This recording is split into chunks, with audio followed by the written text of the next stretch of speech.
Debbie McCoy's condo complex has crumbling foundations. She's been pushing for testing for years and says this is a necessity.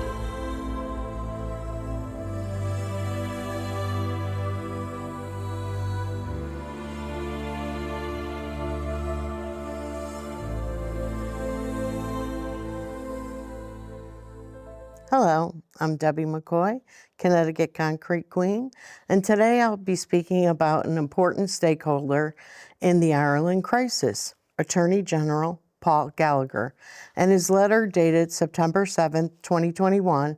However, before I dive into his letter opining on an earlier meeting and advising Dara Ó Briain, I need to bring full circle why this letter matters and a before and after perspective.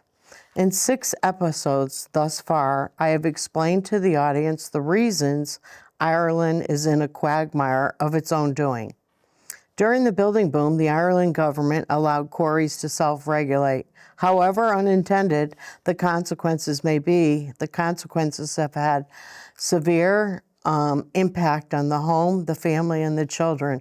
Entire estates affected, both private and social. 2 crises brought on by improper enforcing and improper sourcing for aggregate used in construction, hardcore fill, and aggregate used in concrete blocks. With the high demand for aggregate, many quarries were opening and some may have skipped the testing prior to sourcing. Remember what the late James Lombard stated? One day all was fine and the next it wasn't, and that testing was relatively inexpensive. Improper enforcing and improper sourcing are pointed out in the September 2021 Attorney General letter about quarry standards and wrongdoers. Number 1, the harmonized European norms, standards. The state is making, and this is what he wrote in his letter that I'll be reading to you today. The state is making a voluntary payment on the basis of no liability with the intent of assisting people in difficulty. I have seen no document or evidence that would suggest liability on the part of the state. There might be a potential liability if some relevant EU regulation had not been transposed in time.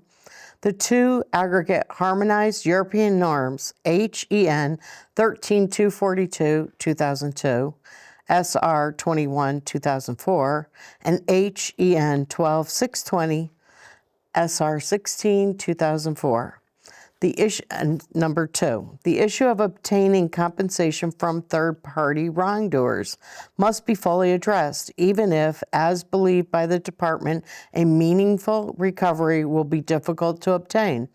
I understand Paul Ford will express some high-level views on the technical issues which might give rise to liability on the part of different wrongdoers. I have already advised on potential range of wrongdoers. In that Hawkins book, they talk about traceability and being able to trace the aggregate back to the owner, the quarry, where it came from. From 2003 until 2006, many of the homes in Dublin area were showing signs of heave and structural distress. It would take until 2007 for the cause to be confirmed by a petrographic analysis. Mudstone with an abundance of framboidopyrite was determined to be the cause of the floors heaving. Homebound insurance covered the cost for repairs from 2006 to 2011. However, after the Elliott judicial decision in May 2011, Homebound in August 2011 informed the DOH minister and its clients they would no longer cover the cost to repair affected homes. SR 21, that's related to EN 13242, was amended immediately in late 2007 after the summer confirmation of pyrite heave, taking only 2 months to amend it. By fall 2011, the DOH minister, Phil Hogan, set up that pyrite panel to investigate the magnitude of the pyrite heave crisis. There was already immense testing done during 2006 to 2011, and the pyrite panel understood the cause to be pyrite heave, but looked into the crisis with a view that the homeowner was not at fault and in turn, no cost to the homeowner. A turnkey solution was created, as well as how to assess, categorize and remediate the property. By 2010 to 2011, houses in County Donegal and County Mayo were dealing with entire houses cracking. The concrete blocks, as you will recall, the aggregate used to make concrete had reactive franboidal pyrite or reactive perotype. Unfortunately for County Donegal, as I explained in the last episode, in April 2011, an engineer investigating the cracking houses concluded the cause for blocks cracking and crumbling was due to an excess amount of mica. The research was relatively short. Some tests were done on the blocks in 2011, and the likely cause was mica. At the same time, homes in County Mayo were cracking and crumbling, and the test revealed the cause to be reactive franboidal pyrite. Same thing that the folks in the Dublin area, Fingal and Meath and all those, dealt with franboidal pyrite in the aggregate used as hardcore fill. Mid-2011 is where the road divides. When the Elliott case was decided in May 2011, when Homebound denies claims in August 2011, and when an engineer investigating cracking houses in April 2011 collide into a countrywide phenomenon due to tainted aggregate on the market since 2003 for construction uses and concrete uses. The EU member states had quarry standards that limited reactive pyrite and reactive perotype. Since 2002, enacted in 2003, and implemented in 2004, houses being built in the legacy period since self-regulation were built at risk, either due to improper sourcing. As you recall, aggregate not tested is aggregate at risk, and or testing was underestimating total sulfur, and or engineering curriculum wasn't teaching potential harm from oxidation of reactive iron sulfide minerals and resulting damages to concrete. By mid-2011, in the Dublin area, the community, engineers, experts, government, civil servants came together in 2011. 2012, the formation of the Housing Agency. 2012, the expert panel. 2012, the informal PRB. 2014, the formal formation of the Pyrite Resolution Board, and an Irish standard IS 365 2013, Part 1 and Part 2. In 2014, the formation of the Pyrite Scheme. 2015, repairs began on a 5-unit pilot project to 2016 and up to 2026, hundreds of homes repaired each year.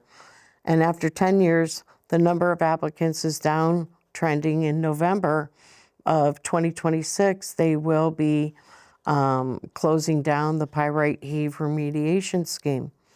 There were no costs for repairs and allowances for storage, accommodation, testing, engineer fees, as well as project management and special circumstances for financial hardship or for adjoining homes with damage condition report number 2 and a damage condition report number 1. Everything's extremely well thought out, well placed, well meaning, and inflation was even built into the cost that no adverse effects were felt by the victims of tainted aggregate and the hardcore fill. Who made it all possible is the very key to my being so perplexed. Well, meaning lawmakers, engineers, civil servants, experts in ground investigation and geology, everyone and everything coalesced to getting it right the first time, a value for money, and restoring the value of the home. Eminent stakeholders in both the Pyrite Heave crisis and the defective concrete block crisis, motivated by oath, health, and safety, worked evidently hard to help the homeowners. However, the help was expedited for one set of victims to tainted aggregate and delayed for the other set of victims. And the only common sense answer to why both sets of victims were treated differently was the cost to the exchequer. The audience learned of a few central stakeholders involved in both tainted aggregate schemes. Paul Ford, chartered engineer who was selected to be on the informal Pyrite Resolution Board, drafting the scheme both in assessing the damages and in repairing the homes. Paul Ford is chairperson on IS 398, 2013, Part 2, working with Dr. Michael Mayer as chairperson on IS 398, 2013, Part 1. Paul Ford's company repair and pyrite heave affected houses, and a total of 7 engineers, including Paul Ford, on both the IS 398 registrar and or the IS 465 registrar. Paul Ford presenting with Dr. Brian Hawkins at the Pyrite Heave Symposium, April 2012, and a chapter of his presentation in Dr. Hawkins' book, as well as briefing in August 2014 to the CIF with Dr. Hawkins. Then you have Paul Ford interviewed in 2019 by a USA reporter, Carolyn Lumsden. Paul Ford being mentioned repeatedly in the AG letter dated September 7, 2021.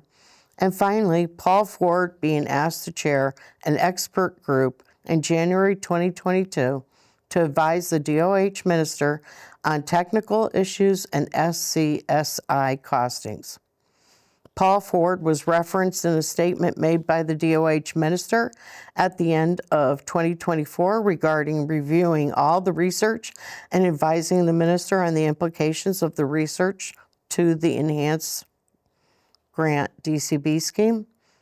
Paul Ford's company, DBFL, is one of the engineering firms tendered and indemnified working for the housing agency during the period of advising the housing minister on the enhanced scheme.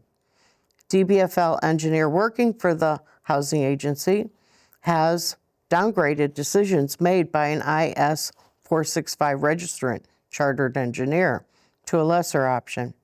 When homeowners are downgraded, they can either accept the decision, ask for a technical review, or appeal the decision. Martin Lynch, housing agency and general manager of the Pyrite Resolution Board. Martin Lynch on the 2022 expert group advising the DOH minister on the damage threshold. I sent an email to Mr. Martin Lynch inviting him to an international conference in October 2019 and advising him of the crisis in Connecticut due to reactive peritite. 3. John O'Connor, CEO of Housing Agency. John O'Connor, chairman of the Pyrite Resolution Board.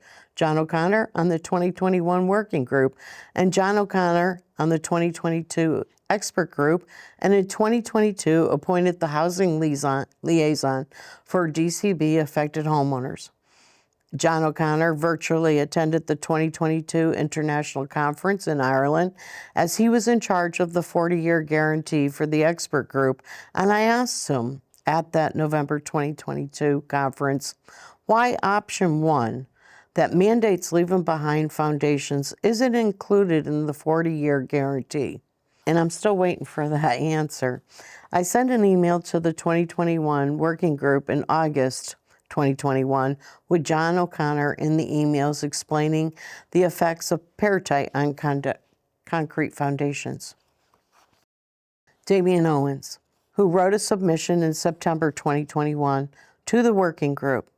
Damian Owens was part of the 2022 expert group, and he testified at the Dáil in 2022, promoted in 2022 to the Director General of Engineers Ireland, and Damian Owens attended the 2022 International Conference. Damian Owens informed decision makers that many of the engineers didn't feel IS 465-2018 was fit for purpose. Damian Owens has spoken up about reviewing reports with reactive peritite and to be conservative and cautious. I sent an email to the 2021 Working Group in August with Damian Owens in the email explaining the effects of peritite on concrete foundations in Connecticut. Number 5, and these are the very prominent stakeholders involved with both the pyrite heave and the defective concrete block schemes. Aidan O'Connell, nominated by Engineer Ireland to be on all 5 technical committees along with DOH civil servant John Wickham, attending Pyrite Coalition meetings in 2012, and attended a forum in County Clare in May 2022 regarding defective concrete blocks, who stated homes in Mayo would need to be demolished, while homes in Donegal could be repaired. And not much was known about Paratite in 2018 when drafting IS 465. 3 weeks later, at the Dahl, stating we knew about Paratite during the IS 398 theater. He spoke of researching a catchment of houses even after hearing the testimony of Thomas Campbell, Paul Dunlop, and Dr. Andres Lehman. And he stated at that Dahl meeting, not much was known about the eminent Dr. Andres Lehman. John Wickham, DOH civil servant on all 5 technical committees, and the 2022 expert group advising the housing minister, and testified at the Dahl related to the defective concrete blocks and when they did the quarry audit. These prominent stakeholders, Paul Ford, Martin Lynch, John O'Connor, Damon Owens, Aidan O'Connell, John Wickham, have had me perplexed for the last few years because of their keen involvement as experts in the pyrite heave crisis and the defective concrete block crisis. They were key to getting it right the first time and key to how the enhanced grant scheme has unfolded. Their lives have intertwined with experts such as Dr. Michael Mayer of Goldier Associates and editor of Pyrite and Paratite 2022, and Dr. Brian Hawkins of Bristol University 2011 to 2012 when he came to Ireland, and editor of Implications of Pyrite Oxidation for Engineer Works 2014, that book. James Lombard of Ground Investigations, Mike Eaton of Sandberg, Fred Schremer of Goldier Associations, and Dr. Alan Bromley, founder of Petrolabs. Both victims of tainted aggregate deserve to be acknowledged for no wrongdoing and made whole by restoring the value of the home with no adverse effects during or after the repairs. There were no barriers for the victims of tainted aggregate for hardcore fill. However, there remains 3 barriers to this day for the victims of tainted aggregate used in concrete for concrete blocks. The homeowners affected by DCB were first given a 90-10 grant scheme with no allowances for storage or accommodation, no allowance for testing and engineer costs, no allowances for project management, no allowances for financial hardship, no allowances for special circumstances, and no allowances for adjoining houses with different damage thresholds. In 2022, the second time trying to get it right, the homeowners victims fought for the allowances the homeowner victims to Pyrite Heave received their first go-around. The homeowners demanded 100% redress, but instead of remediation scheme, they had no costs to the homeowners and no barriers to hurdle.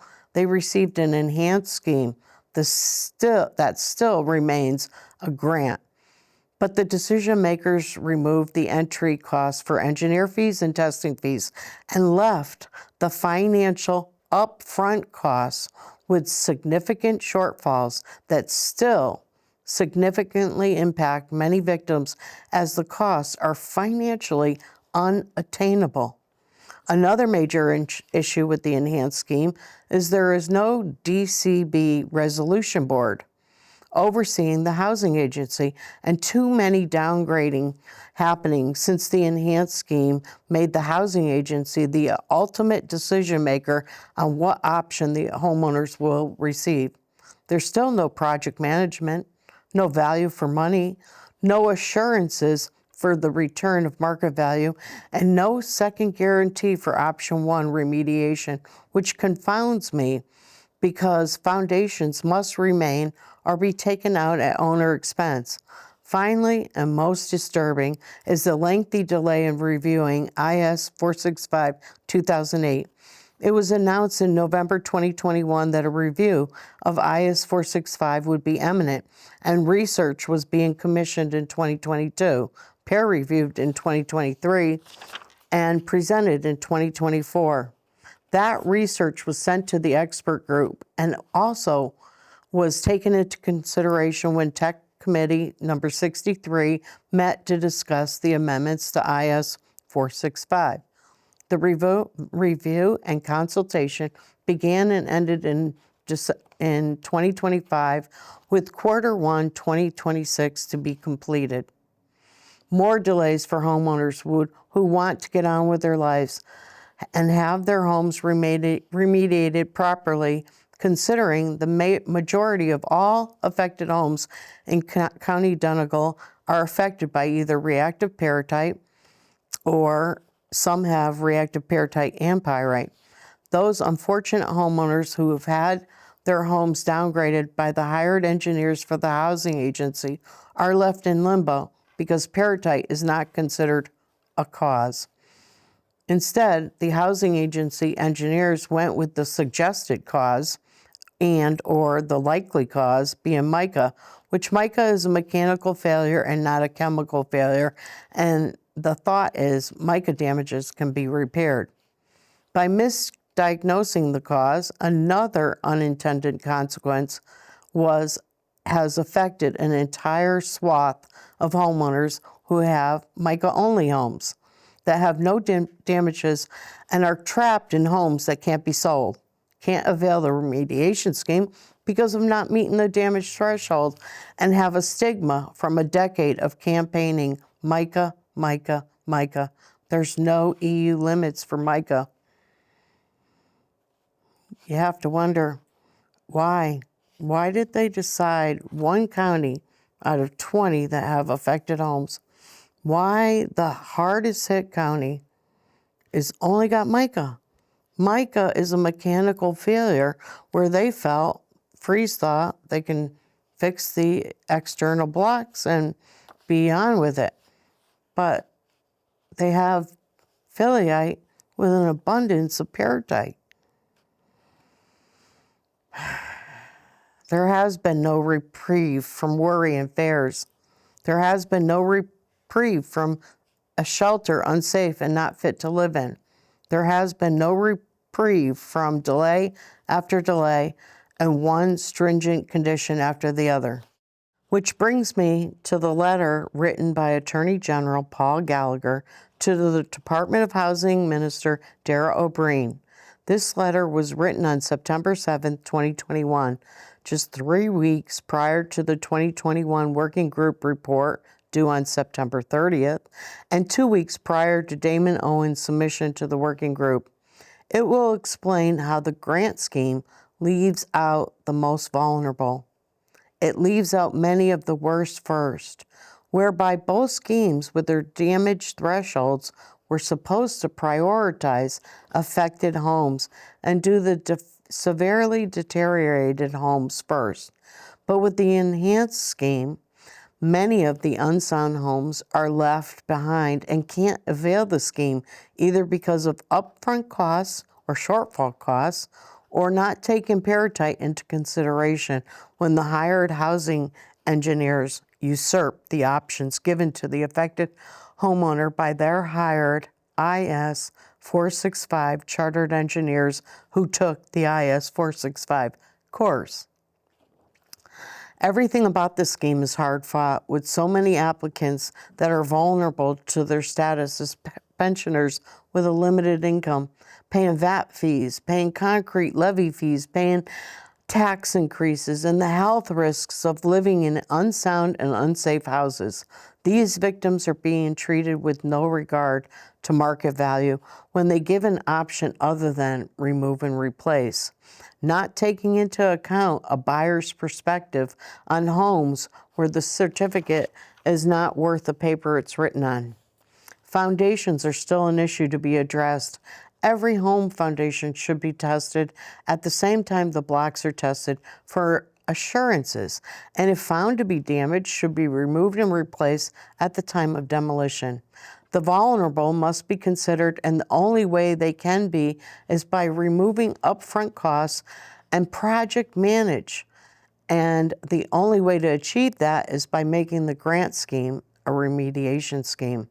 I want to remind folks of the many heroes, some elected officials, some engineers like Ambrose McCluskey, Martin Doherty, Simon Beale, Thomas Campbell, a new political party, the 100% Redress Party, Patty Diver, Lisa Doherty, the Redress Focus Group founders, Insurance and Banking Group, Downgraded Homeowners Group, coalition leaders, Ulster's University Professor Paul Dunlop, and all the eminent experts, both in the first wave and second wave, that have had boots on the ground or done research that has enlightened Ireland to the issues surrounding reactive iron sulfide minerals. My next show will be on the experts of the 21st century who have done a great deal of research on reactive pyrite and peritite, and they're in both those books. Here's the Attorney General letter in full. Dear Dara, I refer to your letter of September 2nd, 2021. As you know, my Director General and some of the officials of my office met with your Secretary General and officials from your department yesterday to discuss various issues arising from my previous letters of advices and your letter of September 2nd. The proposed agenda referred to a discussion of the report of Paul Ford and issues arising therefrom. As you know, that report is not yet available, but I understand it should be available shortly, and we can provide further advices at this stage, if required. It may be helpful if I identify some of the issues which were discussed, and this letter should be read with my early advices. There's 25 issues. Page 1. There's 6 pages. The meeting was a lengthy one, and we discussed various issues arising from my earlier letters of advices and relating to the operation of the existing scheme, the scheme as explained by your department. I understand it is anticipated there will be at least 6,000 to 7,000 applicants, and perhaps considerably more, and also that there is a considerable pressure to extend the scheme by providing, 1, more generous payments and extending the scope. Number 2, as you and the department are well aware, a realistic assessment of the likely number of applicants is essential in assessing the state's financial exposure in relation to the scheme in its original and extended form. The terms of the scheme will, of course, affect the number of applicants. If the scheme is made more generous than at present, it is likely to increase the number of applicants. Number 3, with regard to the basis of the scheme, an essential issue which you will have to decide is whether the scheme will provide for grant payments subject to a cap of a proportion of the remedial costs or 100% of that cost. I appreciate there are many policy considerations involved in making that judgment. In financial terms, it will be extremely difficult to control the cost of the scheme based on 100% reimbursement, particularly if there are no caps on such payment, like there were no caps for the Pyrite Heave folks. Number 4, irrespective of which of the aforementioned options is chosen, it's important that there is absolute clarity with regard to the standard that is applicable to the payment of a grant or payment of 100% of the remedial costs. I understand it is the present standard is intended to provide the grant payments be calculated on the basis of building standards applicable at the time the house was built, and not by reference to present-day standards. This is intended to avoid payment for improvements. It will, however, be difficult to effectively apply this standard because costs will be presumably presented purportedly with reference to as-built cost, but in reality covering all or part of the remedial costs by reference to present-day standards. It's not apparent to me what mechanisms are in place to ensure the correct standard is applied. He wants the pre-building standard, the new legislation in 2008. So He wants to go with the building codes of 2007 so that it cheapens the cost for the repairs. Number 5, it's unclear whether any of the local authorities have the resources, expertise, or capacity to properly assess claims by reference not just to the relevant standard for determining payment, but also by reference to the appropriate remedial option and any other applicable terms and conditions that impact on eligibility and payment. When payment caps provide some comfort by definition, payment caps are intended to be the outer limit in respect of each option. The very identification of a cap will also encourage claims to be presented at the outer limit instead of on the basis of figures more realistically reflecting the actual cost. While a cap has significant merit and is perhaps absolutely necessary, it must be appreciated that it also has the potential, given the amount of claims, to result in the inflation of many claims. He has no trust in the victims or in the housing council or in the engineers, the chartered engineers that took the IS 465 course. Number 6, I understand that so far as Mayo is concerned, the nature of the problem involving pyrite in the blocks means, for technical reasons, that it's more likely that a complete rebuild of the house will be required in most cases. Yeah, because, you know, those housing agency engineers, well, they just downgraded a home in County Mayo. Everyone knows framboidal pyrite. You got to remove and replace. In Donegal, on the other hand, it is hoped that rebuilding would be the exception and that the other remedial options would more likely to be applicable, in particular options 3, 4, and 5, the lesser, cheaper options. Obviously, that is a technical matter, and I assume the expert report of Paul Ford, which has been commissioned, will throw further light on that critical issue.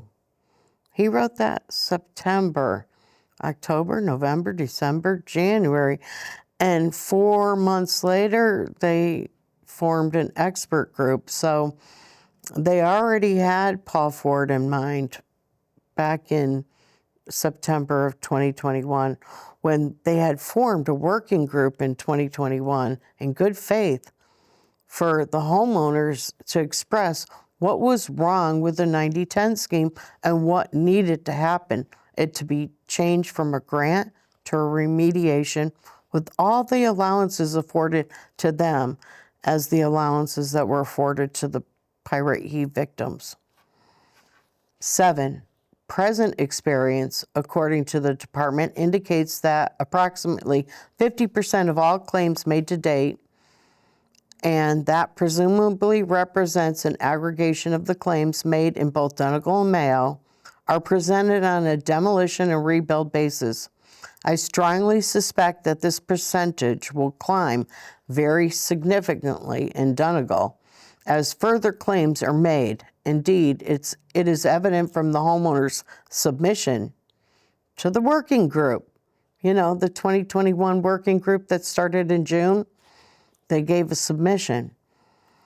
It's evident in the homeowner's submission that the homeowners will be seeking to rebuild because of what they regard as the adverse impact on saleability of their house in the future and of potential banking and insurance issues, etc., resulting from anything other than a rebuilding.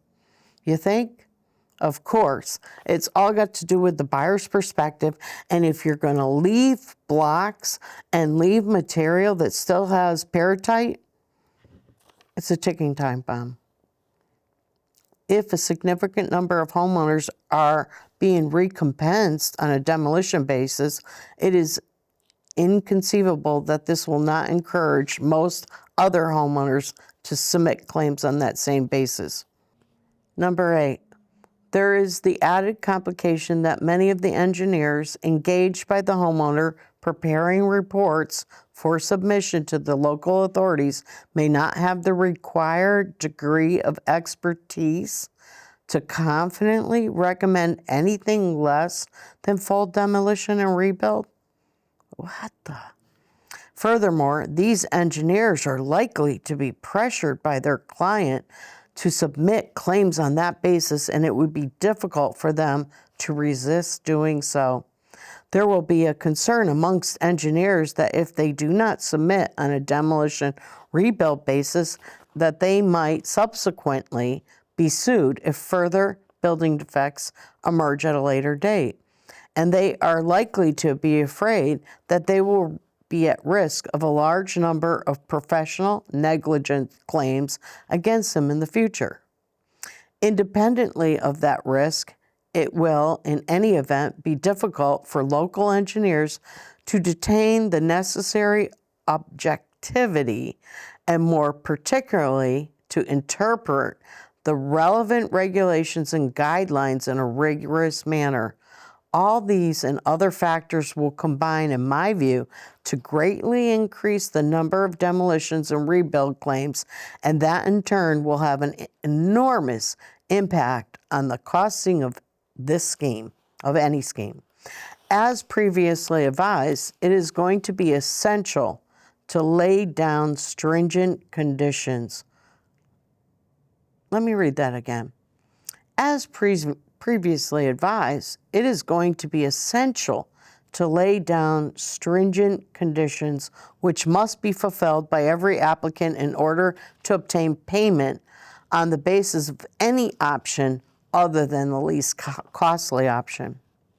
Number 10, you and the department will be in a better position to make a judgment on this issue, but I believe it's barely conceivable that the local authorities will have the requisite time, expertise, resources, or capacity to properly scrutinize and verify the applications for compliance with those stringent conditions.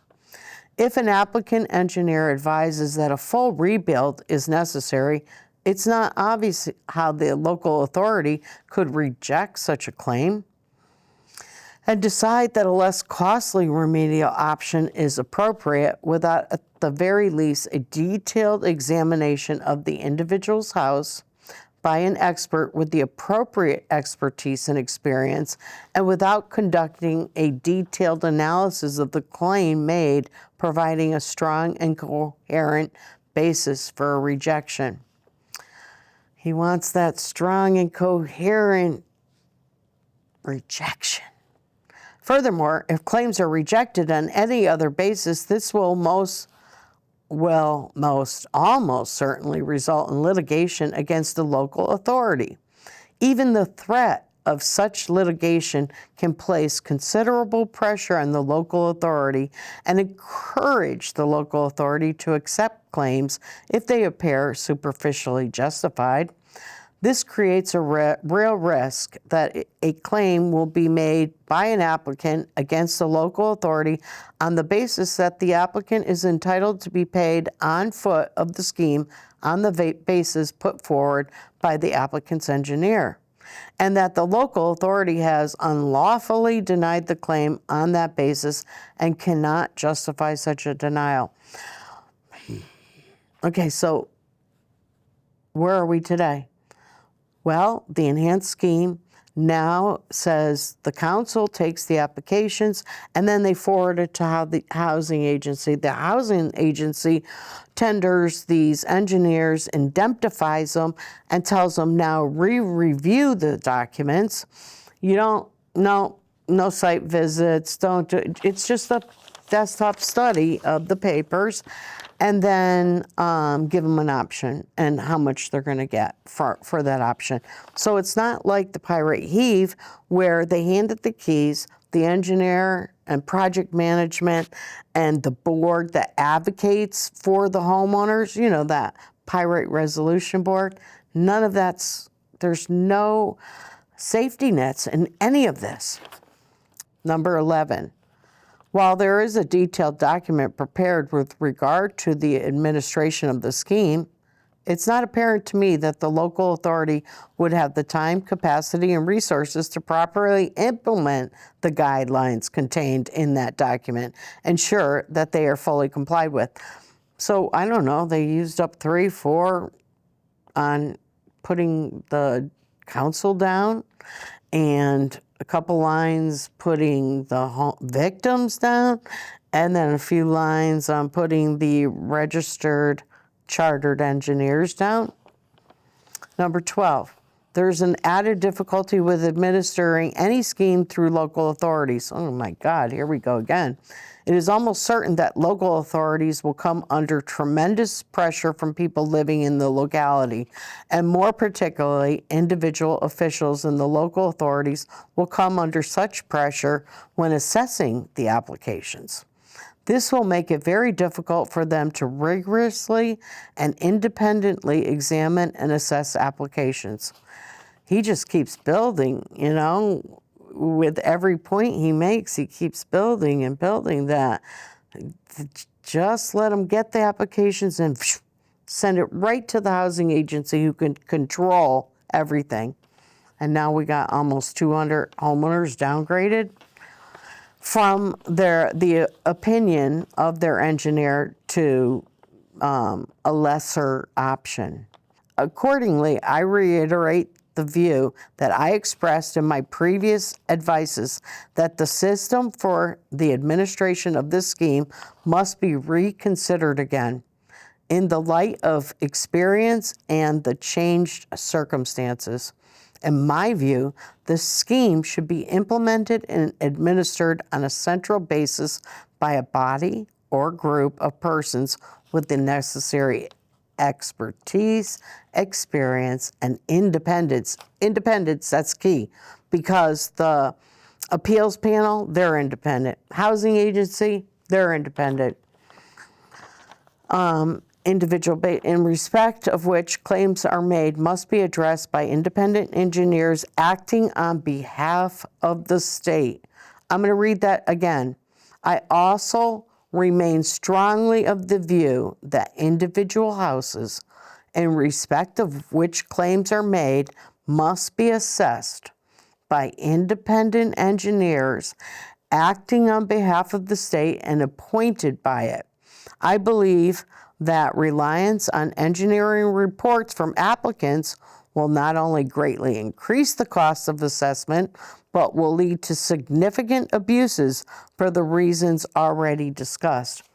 So now the victims are going to abuse the system. The engineers for the homeowners are going to abuse the system. Yikes.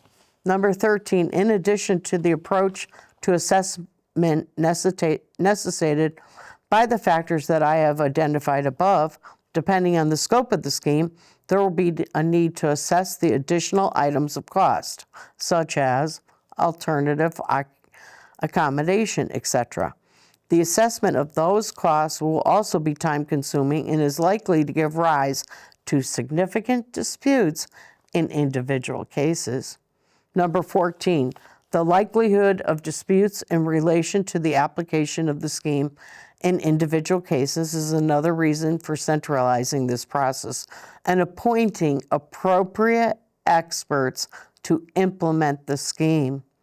Those experts could prepare standardized processes which would greatly reduce costs, ensure appropriate specialists are available to assess applications for eligibility and payment, and those specialists would also be in a position to properly assist in defending litigation if individual applicants were to bring claims on the basis they were entitled to be paid on a more generous basis than was allowed. This area of potential dispute with regard to the basis of payment is a matter for real concern, and there is real risk that it will lead to mass litigation against the state unless the matter is properly addressed. It will be extremely difficult and costly to address such mass litigation. If such litigation is commenced, then it would be difficult and costly to defend, particularly if the scheme continues to be administered through local authorities and without the necessary structure and expertise which underpins its operation. It must be remembered that litigation on foot of the scheme is a very real risk in circumstances where there are different payment options and any proper assessment of costs involves judgment.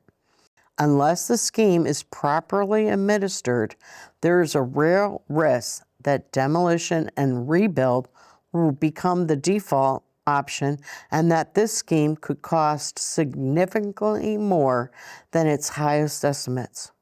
Number 15, I also think it's necessary that careful consideration be given to the practicalities of operating the scheme. As I understand it, the expectation is the costing will be spread over a number of years.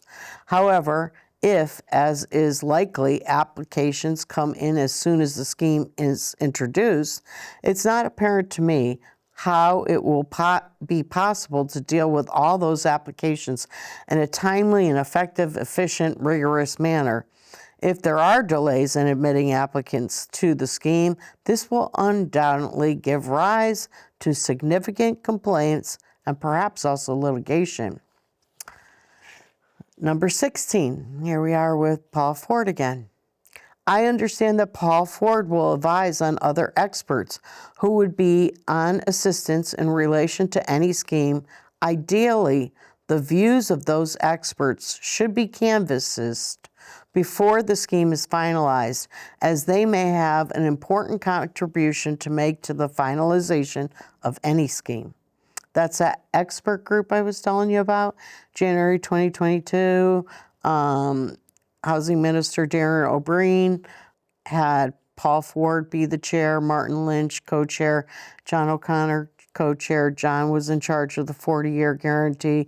Martin was in charge of damage threshold, and Paul was in charge. Paul Ford was in charge of the certification, and John Wickham assisted the panel, as did Aidan O'Connell, and also chartered engineer Thomas Campbell helped the expert group in February 2022 with a report that they had asked him for.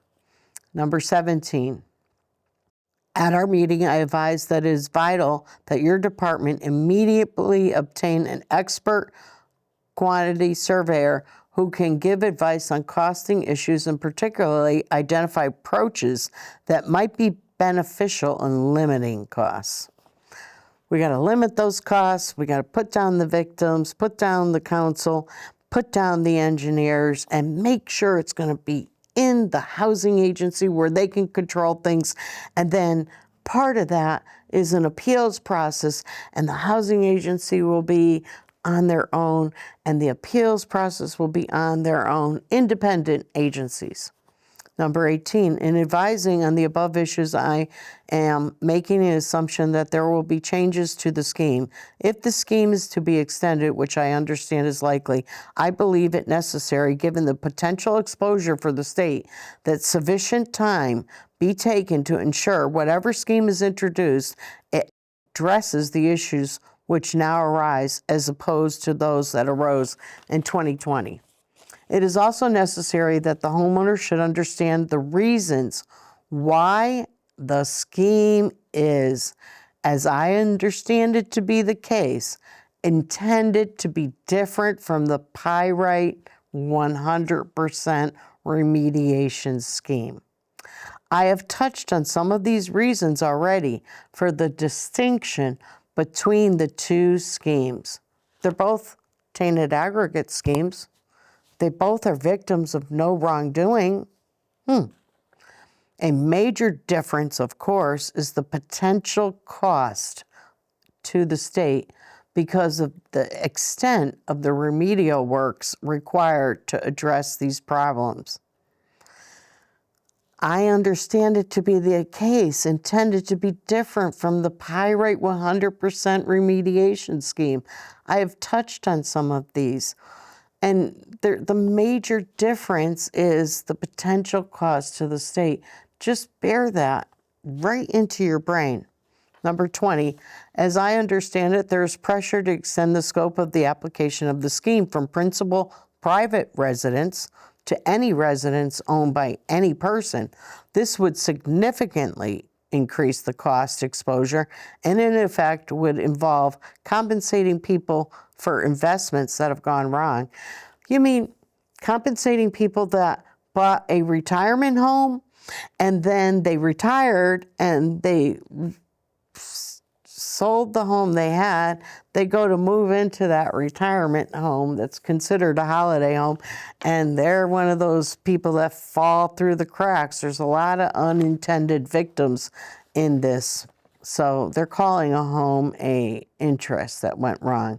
Number 21, another aspect which informs some of the above issues is the fact that there is a desire on the part of the homeowners to ensure that what is paid under the scheme effectively solves problem arising from pyrite and mica and is not limited to providing for the building costs. In particular, it is claimed that unless compensation is payable on a particular basis, this will have an ongoing impact on resale value, insurance, banking arrangements, etc. If the scheme provides compensation in respect of those matters, it will be virtually impossible to control the costs.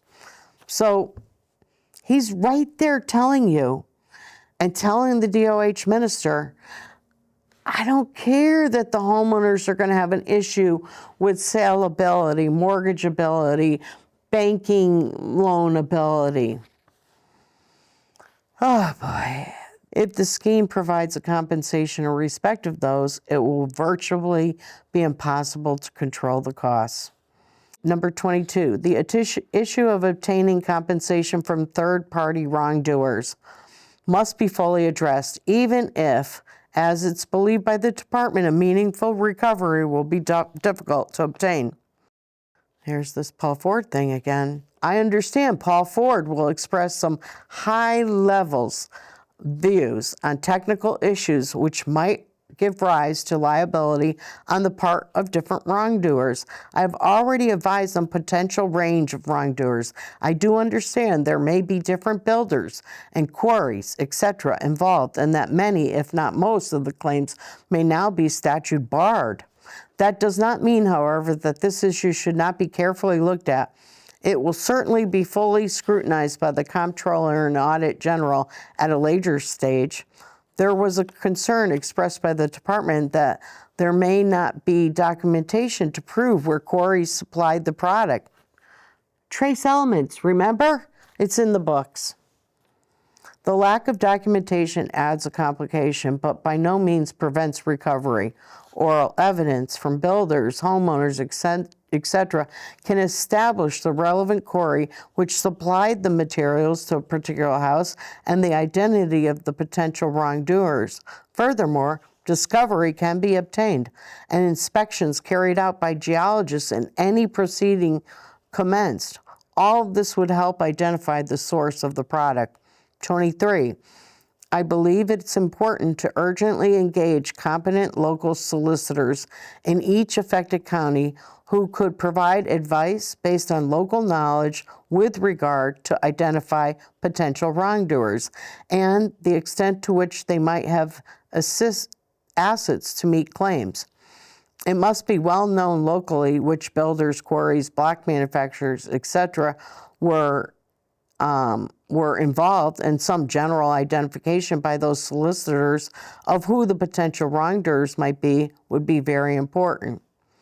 Number 24, I also understand that some wrongdoers involved may have gone into liquidation.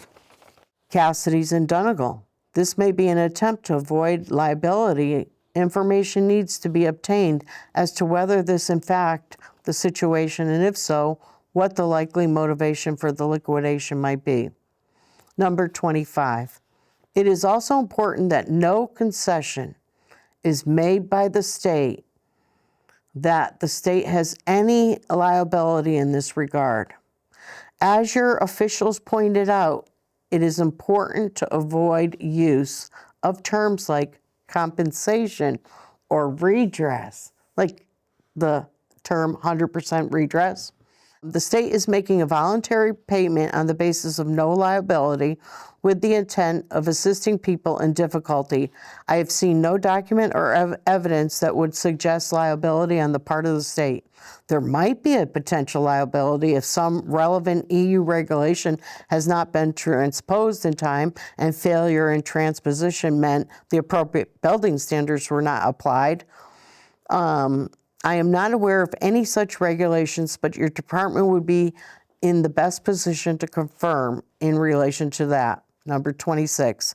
This is not meant to be a comprehensive note of the meeting, but it does identify the main points discussed. I hope it is of assistance to you, and best wishes, yours sincerely, Paul Gallagher. So I've wrapped up my shows on Ireland. My next show will be on the first wave of experts that came to Ireland and the second wave of experts. And I hope you found this show enlightening, and I'll see you next time. Thank you and goodbye.